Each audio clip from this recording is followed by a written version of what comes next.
Hey everyone, if you follow me on TikTok, then you probably already have a good idea about what this video is going to be about. Stick around anyway, I think you might be interested in what I have to say.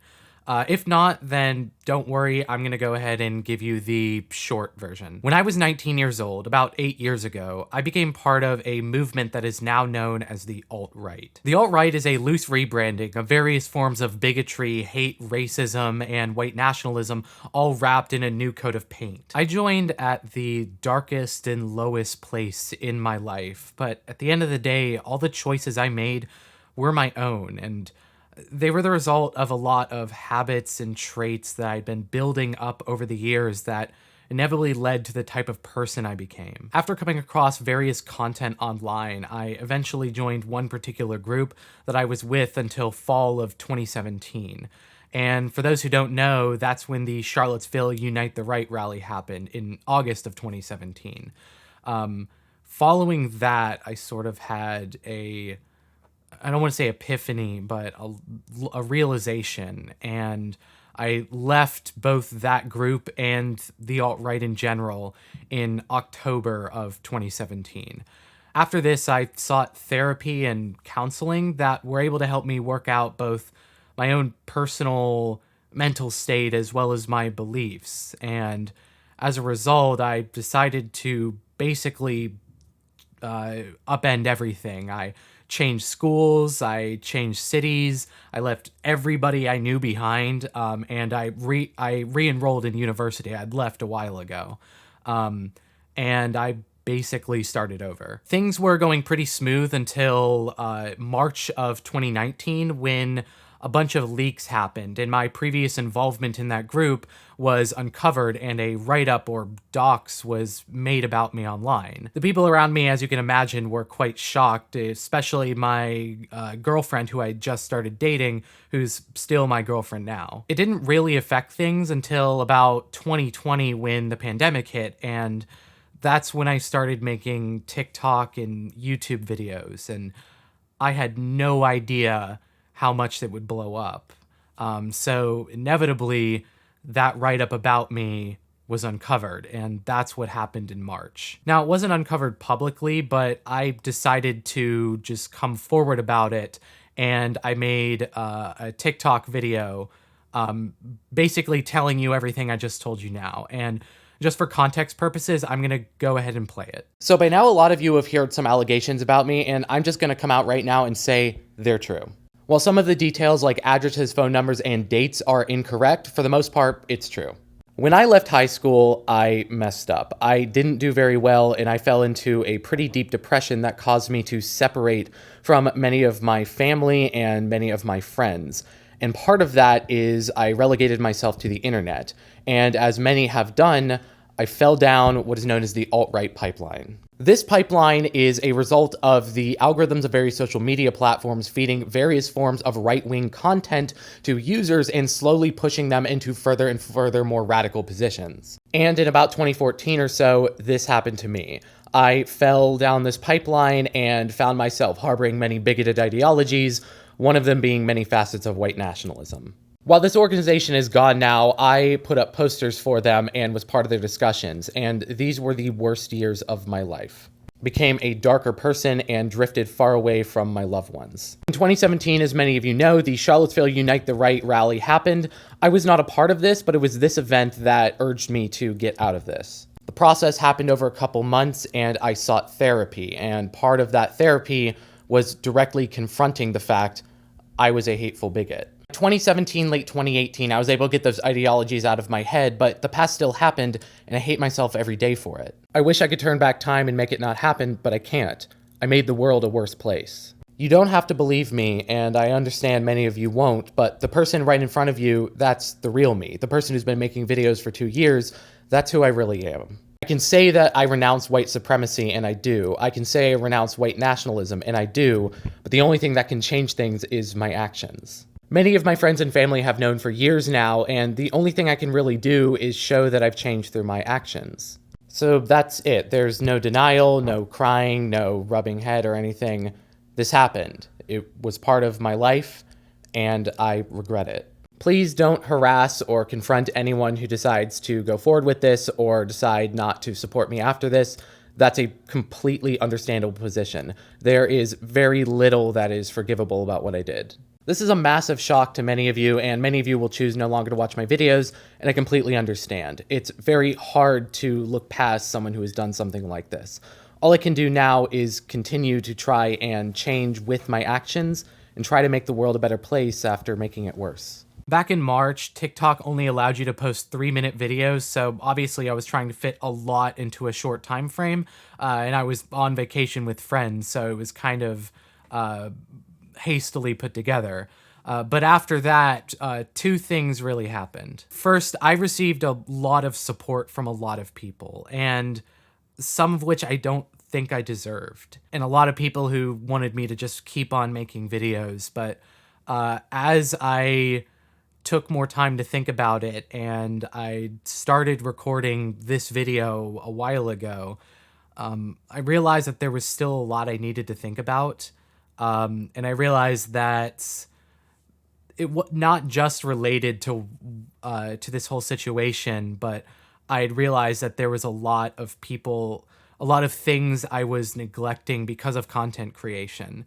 And with all of these things happening at once, I made the decision to take a long break from social media and really reevaluate why I wanted to do this. With the new year coming, I realize it's a new opportunity for me to try and take a new step in life, chance for new beginnings, so to speak. And I really think sitting down and doing this, as nerve-wracking as it is sort of the first step to doing that. Now, the second thing that happened, as unfortunately often happens on social media, is a lot of confusion about the video that I just showed you started to arise, particularly how it relates to that write-up that was made about me back in 2019. However, I don't think people are wanting this video to be correcting dates or dropping receipts, so I'll say this: everything I said in that TikTok video you just watched is true.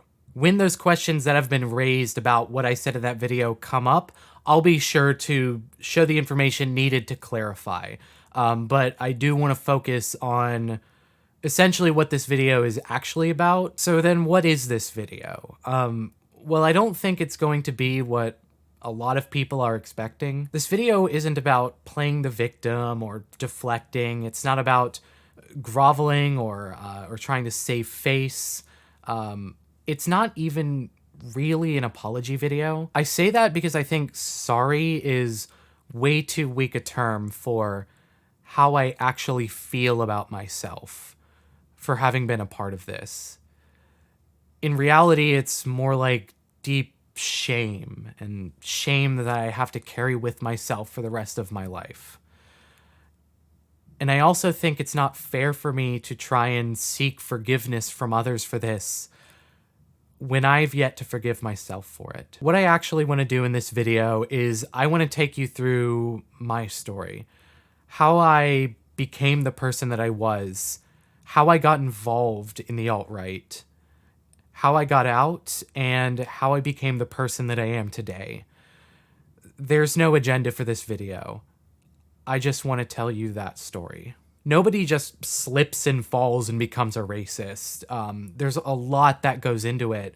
And for me, it really started when I was young. So I would like to say that this is the story of a good kid gone bad, but it really isn't. I was raised in a pretty conservative family, and that influence was always present in my life. But another big factor that was involved in my upbringing was alcohol. And because of that, one of my biggest escapes and one of the places where I always felt like I could go to was the internet. Now, I don't particularly remember when I started playing online games and getting involved in forums and whatnot, but I do know that when I was just 11 or so years old, I found one particular website that is much more infamous nowadays, 4chan. Yes, I was browsing 4chan barely out of elementary school. I was really getting into anime and manga at the time, and for some of the younger people watching this, this may not hit home as much, but Nowadays, when I go to a college campus, I'll see people with Naruto and One Piece hoodies everywhere. I'll see people with Attack on Titan merch and pins and whatnot. But back in those days, if you went to a school and you knew what anime was, there was probably like 3 other people who have ever heard of that term. To be clear, I wasn't bullied for liking anime. It's just that nobody knew what it was. It was just that obscure. If you did talk about it, people would just assume you were talking about Saturday morning cartoons. Anime was niche at the time, like really niche, not nearly as mainstream as it was today. So for me, 4chan was the place I went to discuss anime because there really wasn't any other place in real life that people were talking about it. 4chan has a particular culture, and it's been discussed to death by quite a few people, but it still bears repeating. And it's not just on the infamous politics board, which was called New at the time, but nowadays it's called Poll. It is extremely gatekeepy and exclusionary and insular. It's a place where casual bullying, trolling, misogyny, bigotry, and racism is not just commonplace, but basically mandatory. That's not to say that the rest of the internet wasn't also pretty uninviting, but 4chan was on another level even for the mid 2000s. For example, back in those days, Naruto was the anime that you don't publicly talk about liking, sort of like how My Hero is today, because people will make fun of you for being entry level or for being a normie or whatever. So if you were to post publicly that you liked it, there's this one particular copy pasta that would always be replied with that contained like 4 different slurs. And this was pretty ingrained into anime internet culture at the time, especially when it came to fan subs, because there weren't really many official companies subbing at the time. Most fan sub groups originated from 4chan's anime board. So even while at the time I was mostly just browsing, and whether or not it was ironic or not, it was really starting to affect me as a person, especially someone that young. But the big takeaway here is that I could have stopped at any time, but I didn't. And because of this, as I got into my teens, I started to grow really cold and bitter and angry, and really started to become distant from other people. What I realize now is happening is I was starting to feel like I just knew better than everybody else about pretty much everything. Even when I found other people that I could discuss my interest with, I would always find a way to push them away. You know, when you're going through sort of counseling for this sort of stuff, there are a few instances in your memory that really stick with you, even if they're not very consequential, because they really help you understand how you were shaping up as a person. So one that I remember is during, I think, my freshman or sophomore year of high school. We had a gigantic manga library in the library. It was like up to the ceiling. It was massive. However, I never really saw other people reading it until one day I saw a group of 3 or 4 people sitting down reading manga together. I didn't have any friends with regard to anime or manga, so what I did is I went over to them and tried to strike up a conversation. But because of the type of person that I was, the very first thing that came to my mind when seeing them reading, I think they were reading D and Angel at the time, is to just say, wow, D and Angel sucks ass. I don't even think I read more than 1 chapter, but this was just my first instinct was to insult them. My first instinct was to try and like signal how much better I was, how much smarter and how much more well-read into this hobby I was. This was just what was natural to me. This is what this was doing to me. Following that, I got involved in high school debate, and I think I realize now that it was just a toxic part of me wanted a official way to just belittle other people. And as you can imagine, especially with what I just told you, I didn't make very many friends that way. Even amongst the debate community, I always found a way to try and one-up other people, or I tried to belittle what they were thinking. I tried to show how smart I was, and pretty much nobody wanted anything to do with me. This was over a decade ago, but even to this day, I still feel the consequences. I basically don't know anybody from my high school years. Regardless, the cycle was just getting worse and worse and worse. I became more and more addicted to these online communities, which turned me into a more toxic and bitter person, which allowed me to push more and more people away, which encouraged me to just get deeper into these communities and make myself more toxic. And it just kept going and going and going. And again, at any time, I could have pumped the brakes. I could have gone to counseling. I could have talked to somebody.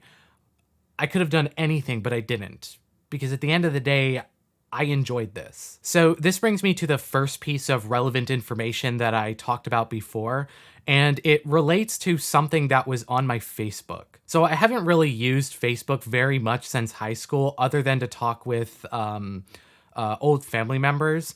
But back in those days, I was using it more. Now, it relates to the bio section of my Facebook, which people don't really look at anymore, but back then people were more concerned with it, particularly the quotation section. In 2019, when that write-up was made, my Facebook was archived, and at the time, this quotation was still here. So when my Facebook was archived, I had no idea that this was still on my Facebook. I make less than one post a year there, so suffice to say, I was surprised. Now, while it was archived in 2019, because it's in the bio, there isn't a date associated with it. Now, this is a quote of somebody else making a debate joke about colonialism, and to be clear, no matter when it's posted, it's disgusting, and I'm ashamed that I would ever find something like this funny. Since it's from the bio, there's no date directly associated with it, but it turns out there actually is a way to find out when it was posted. This is a little known feature. If you go to settings and privacy on Facebook, you can then click activity log, and Facebook actually keeps a record of everything you have ever done on Facebook. So if we click profile information and then click profile, we can actually look at every change that I've ever made to my Facebook bio. Now, if we look here, you can see that I made a change to the quotation section of my Facebook on March 27th, 2019. Naturally, as you can imagine, that's when that write-up was made, and I removed those jokes from my Facebook bio. While we can't look exactly at what those changes are, we can actually deduce when is the latest possible time I could have added those jokes to my bio by scrolling down and looking at the very last time after March 27th, 2019, that I made a change to my Facebook bio, particularly the quotation section. And as you can see, the first time before March 27th, 2019, that I made a change to the quotation section of my Facebook was October 24th, 2011. When I was about 16 years old. Considering how little I touched my Facebook bio in 9 years, it's reasonable to assume I simply would have forgotten it was there. But again, I want to make it clear that even if it was made when I was 16 and I'm 28 now, it's still disgusting then. I still thought that this was an okay thing to blast to everybody who knew me. It's not okay now, and it wasn't even remotely okay then. But I thought it was funny. I thought this was a normal thing to do. This was what I was doing to myself. This is the type of person I was becoming. And people noticed. Even though I didn't really have that many friends, the few people who knew me were distancing themselves from me. I saw this happening, but I still made the choice to keep going. This is what I want to try and get across. All of this is based on my individual choices. Anything that happens like this is a choice. You're given so many opportunities throughout your life to take a step back and realize that you can change, and I never made that choice. I rejected that opportunity every time it arose. Anyway, as a result of everything that was happening, my interests were slowly morphing from anime and video games into culture and politics. So while 4chan had its own politics board, its culture and influence pretty much seeped into every other aspect of the website. Every single board was producing its own memes in the style of the far-right memes that were coming out of Poll. Almost everywhere were disparaging memes about minorities and Pepe's joking about hate crimes, and I thought this shit was funny. This was the type of stuff that I found entertaining. But what kept it compartmentalized for me, and I feel like for so many others, is that there was this air of, well, it's all just a joke, right? It's all just ironic. It's not really serious. And that's the thing. Even if it's supposedly all just a joke and it's all just irony, eventually it really does start to get to you. It really does start to be but what you actually believe. And I see this happen all of the time. If you just convince yourself that it's all just for fun, it's all just irony, it's all just a joke, it's all just memes, you feel safer in enjoying it. You feel like it's not actually going to get to you, but it does. The bottom line is this just kept going for me, and it doesn't stop at 4chan. As I was getting closer to graduating high school, I just kept going through a spiral of hating others and hating myself. I felt like it can never get any better, so I'll just keep on enjoying this type of stuff. I'll just keep on poisoning my mind with this. It got to the point where I basically failed out of high school. I gave up on all of my studies. I gave up on really getting into college, and I ran away from home. As soon as I graduated high school, I left. I didn't really tell anyone what it was for, but I just couldn't stay because of all my failures that were stacking up.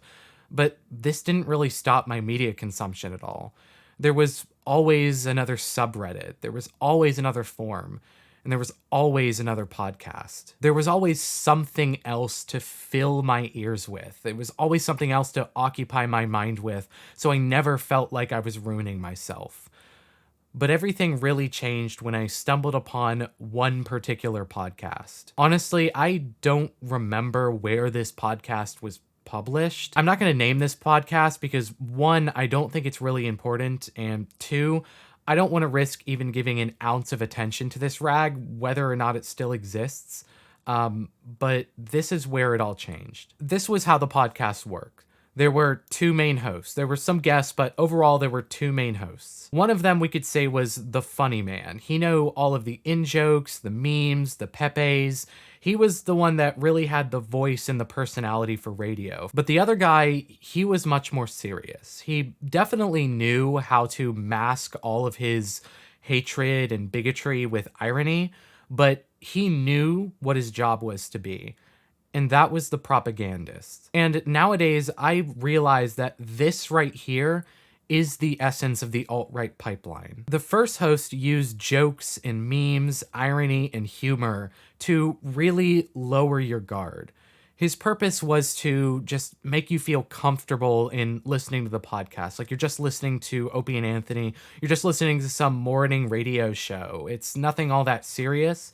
And using all of those in-jokes, it made you feel like you were back where you belonged, which was 4chan. He was the one that reassured you it was for fun, and that anyone who felt uncomfortable listening to it was just an SJW liberal cuck. He was the one that made it easy to turn off your brain.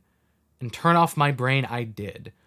I listened to this podcast pretty much every day. Whether I was on the bus or on the way to work, this was filling my ears every single day. And that is exactly where the second host came in. The entire time, this second host was in your ear, filling you with his propaganda. The first host would make the same joke about minorities you would see all the time on 4chan.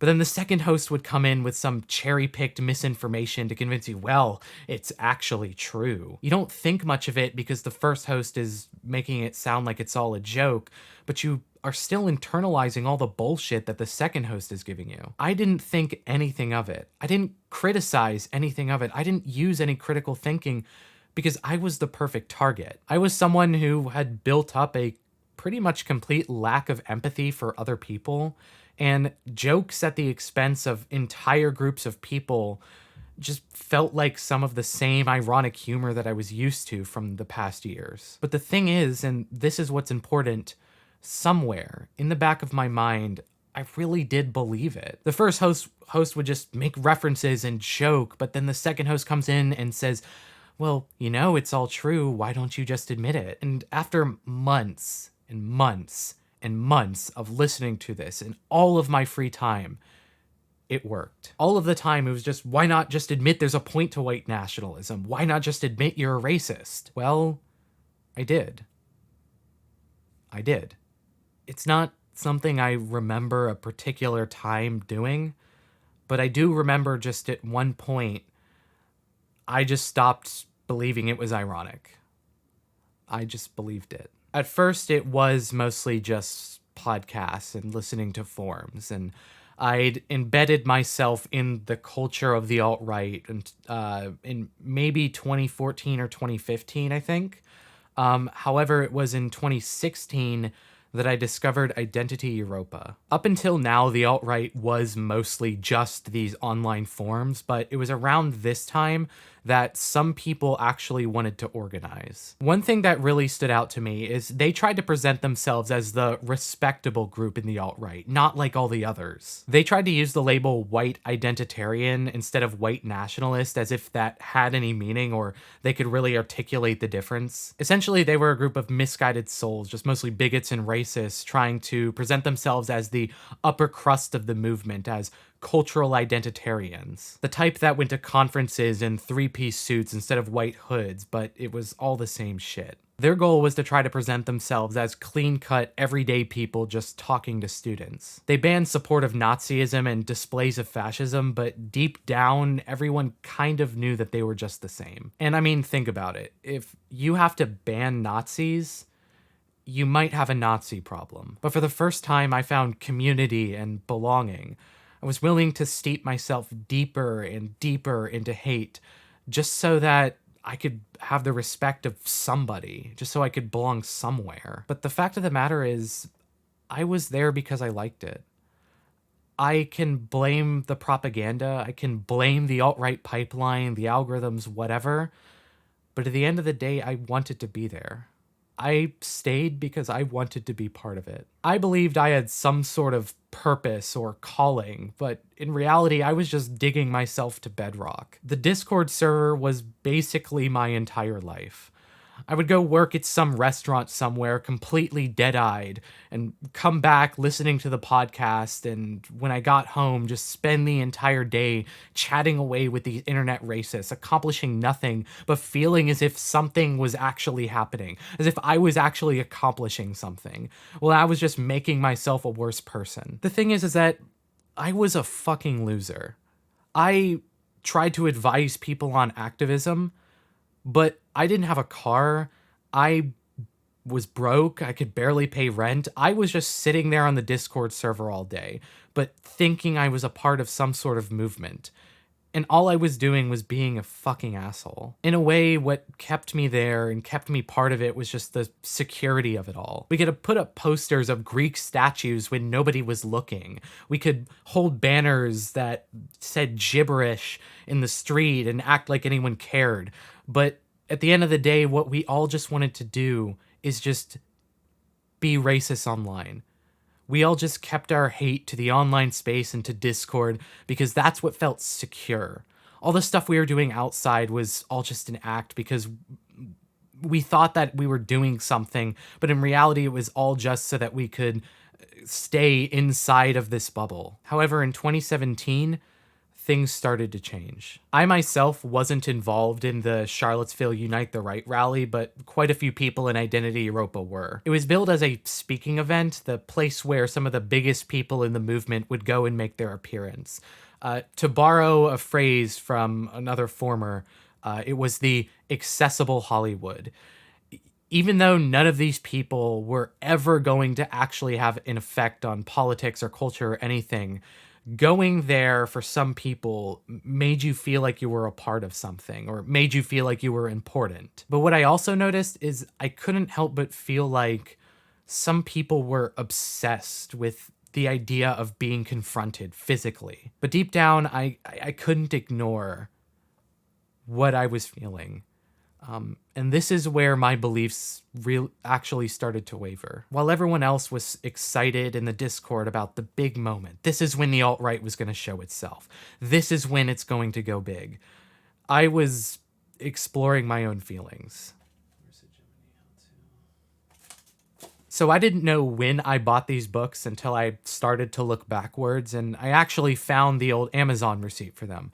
July 31st, 2017. So this is going to sound silly, but as I thought that this was going to fall apart, I was thinking about, well, what can we actually do? How do we become real activists? And I bought these two books. The first one is Power and Struggle by Gene Sharp.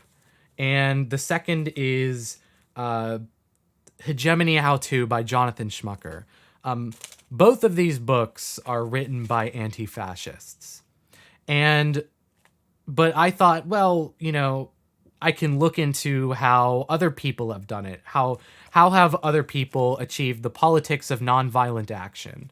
Not that I could do anything about it. Again, I didn't have a car. I couldn't leave my house, or the room I was renting. But as I read, and I still have the sticky notes for these. As I read through all of these, I started to see a constant pattern. We were always the villains in these stories. In all of history, when people have risen up against oppression, it's always been against people like us. People who wanted more traditionalism. People who wanted cultural identitarianism. People who wanted white nationalism. It was always people like us. I was told that we were a white civil rights group, but in all of these books, the story is always the same. Marginalized people rising up against people like us. And then, as most people know by now, the event actually happened, and it didn't seem real. I watched on TV what unfolded, and it wasn't just a bunch of Discord basement dwellers anymore. It wasn't just jokes and memes and trolling people with posters. It was real. It was like a mirror was put up in my face. I knew what Identity Europe, I knew what we were all about. We wanted to build an America for white people.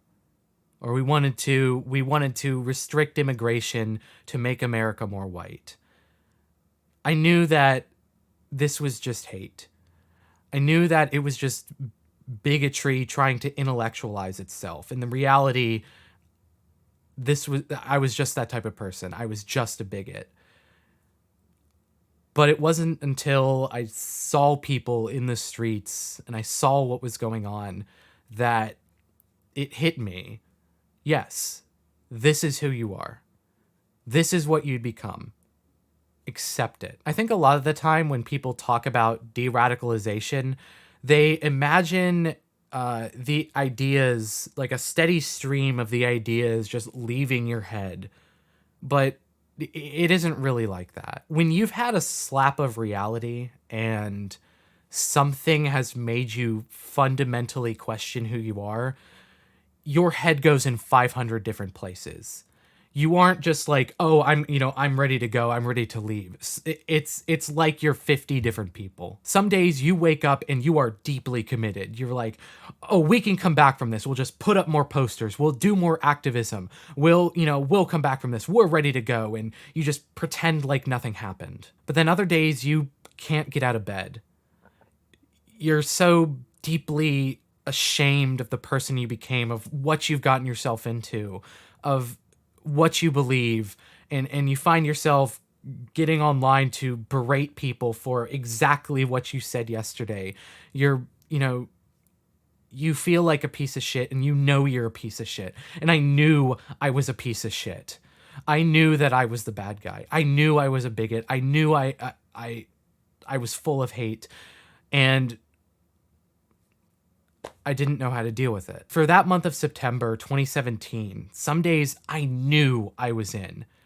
And then some days I knew I was out. In fact, I officially left the organization sometime in late September, but I still stayed in the Discord because there was that part of me from the other day that thought I was still in. Then on October 7th, 2017, something happened. This wasn't a secret, it's public knowledge, but as far as I know, pretty much nobody remembers it, and nobody really talks about it. That night, I'm sitting alone at my computer, and I see a ping on Discord, and it says, "We are back at Charlottesville."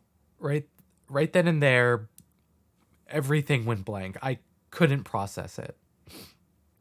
I'd spent years convincing myself that I was different, that the alt-right was different, that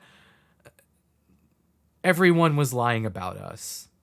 that white nationalism and racism, and it isn't as evil as people say. We're just, we're here to show them that, you know, that this isn't who we are. But here they are, marching again with tiki torches, back at Charlottesville, dancing on the grave of Heather Haying. No introspection. There was no remorse. They didn't care that somebody had died. And then it clicked. They didn't care because that's what this movement was about. That's what this ideology was about. Racism and bigotry demand exclusion. It demands a total lack of empathy for others, because that is the only way any of this works. You can't ban a group of people from immigrating without having a total lack of empathy for other people. You can't ban people from marrying who they want to love without a total lack of empathy for other people. You can't advocate for any of this without having a total lack of empathy for other people. We were the villains of these stories of justice because we didn't care about justice for white people. We just cared about hate. But that's why I was in it. Because they needed me. They needed a person like me. An empty loser with no sense of compassion that wore hate and bigotry like a badge of fucking honor. They didn't do any soul searching because they had no soul left to search. But I think I did. The fact that for the past 2 months, I saw my belief in the movement crumble meant I had something left. If I was able to recognize that I may have been a cult, I must have had some ounce of decency left. That night, I left the server. I begged the only people that I trusted to leave with me, and that was that.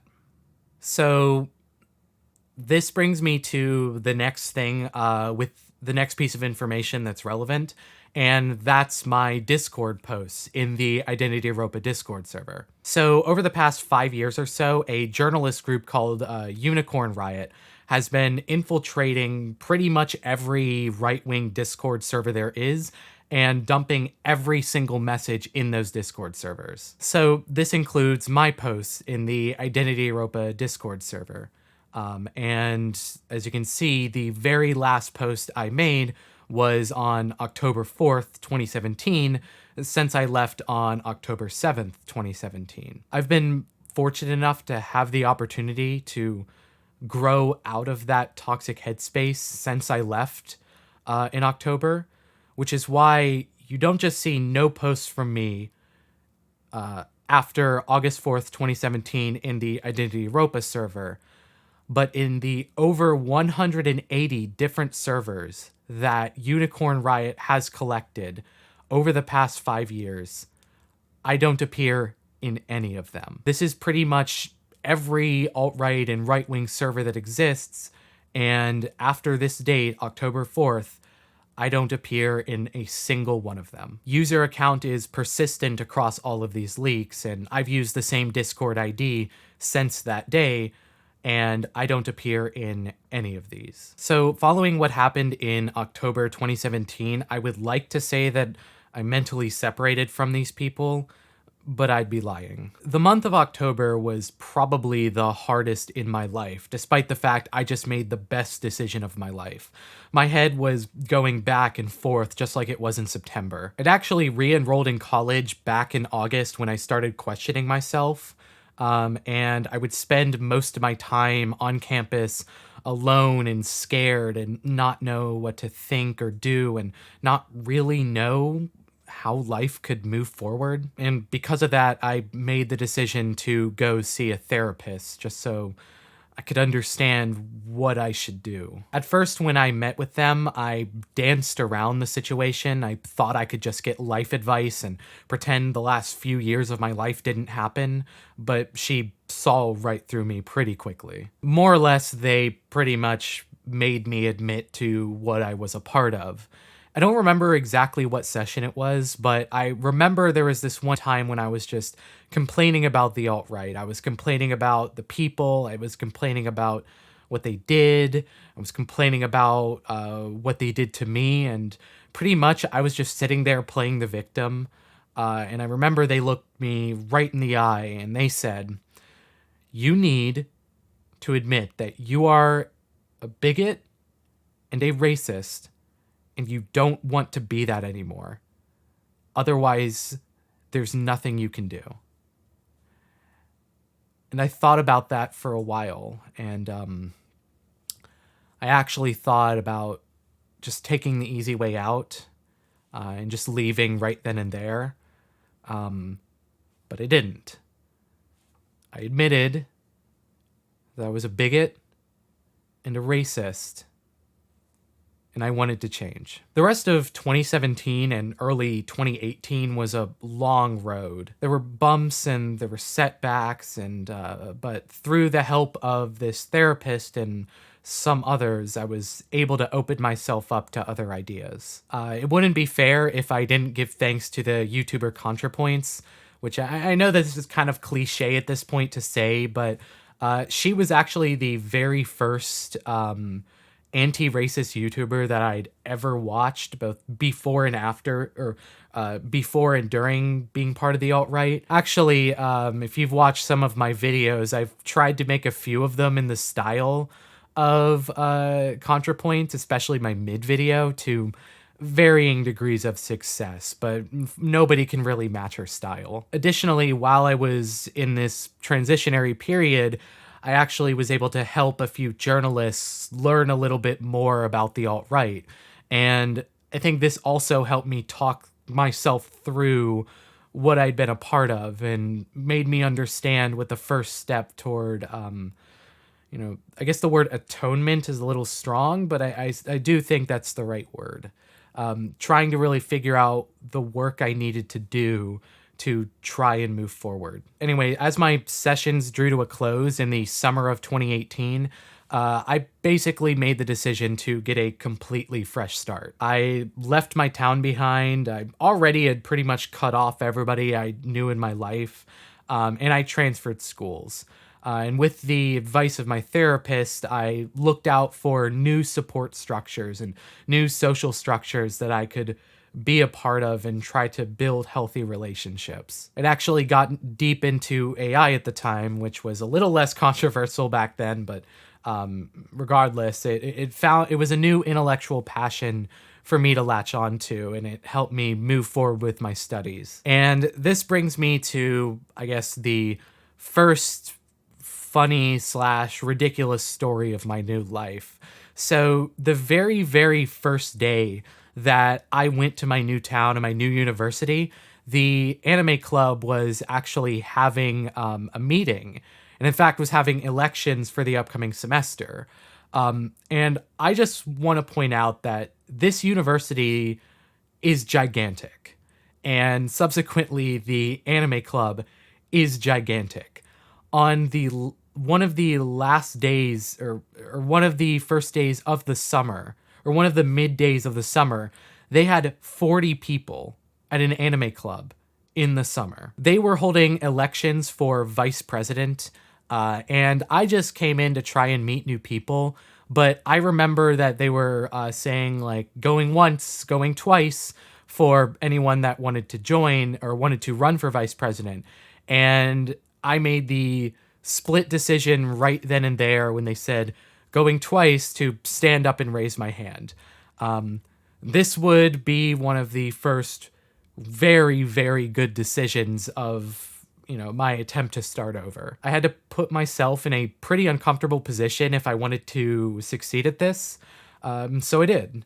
I stood up, I gave my speech, and I won. And this right here, after 3 years of disastrous decisions, was one great decision in a series of even better ones. I would help this club grow larger and larger, and I would meet and make friends with so many different types of people from all different walks of life. A whole new world was opening up to me, and I had to let it in. I would actually become president of this organization in 2019, and I was not going to let this opportunity go to waste. I told myself that it was time to start giving back, and I made a commitment to myself to make this club a safe space for everybody.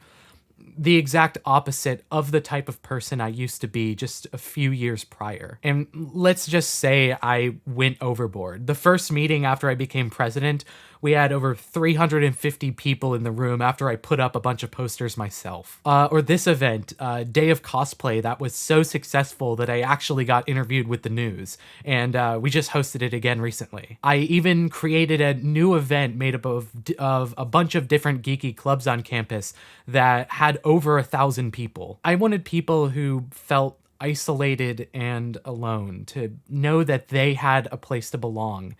And all the while, and maybe I didn't realize it at the time, these people were making me a better person. Through this club, I actually met somebody that I fell deeply in love with. This is going to sound really cheesy, but the very first time I saw this girl, she was wearing a Sebastian cosplay. And those of you on TikTok know she has great taste in manga. When my past resurfaced in March of 2019, it wasn't easy. She was actually, we had just started dating at the time, and she was DM'd this information personally by one of the people I presume that had put it together. And suffice to say, we had a talk. She and my closest friends who I talked to about it, they said that they still supported me and said that they could tell that I wasn't this kind of person anymore, and that I'd shown that I'd changed through my actions.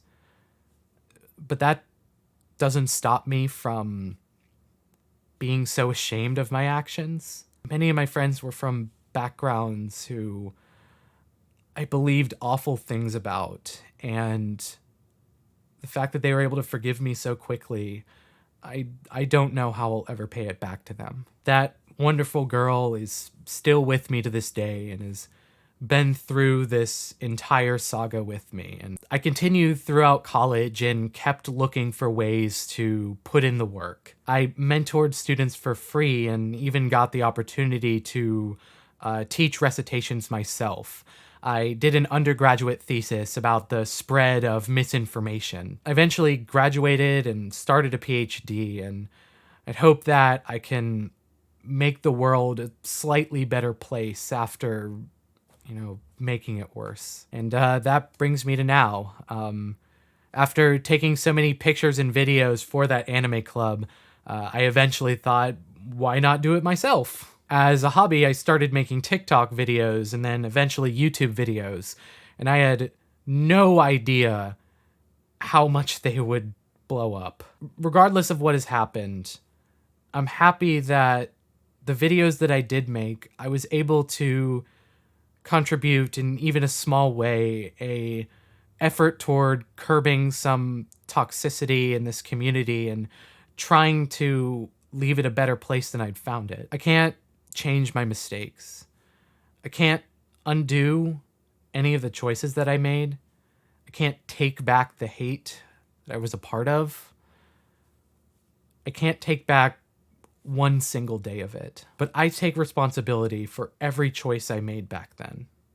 I have worked continuously to try and change my life for the better, especially over this past year that I've given myself. I'm incredibly grateful for everyone who's believed in me and everyone who helped me get out of this movement based on hate and dangerous lies. I don't want to put anyone on the spot, but the two of you that I've been speaking with for the past year, the people who, were part of this as well, I am so incredibly grateful for giving me the opportunity to talk to you. The people who have been messaging and DMing me asking when I'm going to come back, I thank you for still trusting me after all of this. And of course, everyone who knows me in real life, you all mostly already know about this. You are the best friends that I could ever have. I spent the last 5 years trying to grow as a person and realizing how turned around I was and how I could try and pay it forward to others. If you're stuck or think you're stuck or lost or in a situation like I was, there are resources that can help you. You don't have to wander alone like I did. So that's the whole truth. I really appreciate it if you took the whole time to listen. And I don't quite know where I go from here, what the next steps are, but I'm glad that I had a chance to tell this story. All I can really do here is continue growing as a person, which I've found to be the best way forward.